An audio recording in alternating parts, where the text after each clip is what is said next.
છ મહિનાથી મારી ગાડી ચોરાઈ ગઈ છે મિની બજારમાંથી. હજી સુધી કોઈ પોલીસવાળો કે કોઈ અધિકારી મને કાંઈ જવાબ નથી દેતો.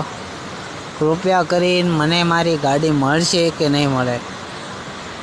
સુરતમાં ખૂન કરવાવાળો જલ્દી પકડાઈ જાય, પણ ગાડી ચોરવાવાળો પકડાતો નથી. મને થોડોક ડાઉટ છે કે કોઈ મારી ગાડી ચોરી ગયું છે કે ભંગારમાં તોડી ફાડીને વેચી કાઢી છે. જો કોઈ આ વિડીયોને શેર કરો, લાઈક કરો ને કોઈ અધિકારી હોય સાચો, જો એ મારી આ ફરિયાદ સાંભળે એવો હોય તો મને જણાવજો. મારો ગાડી નંબર ને ફોટો ને આ બધું આમાં મેકું છું આ વિડીયોમાં. પ્લીઝ કૃપયા કરીને ગાડી ગોતવામાં મદદ કરો. 6 થી 7 મહિના થઈ ગયા છે મારી ગાડીના.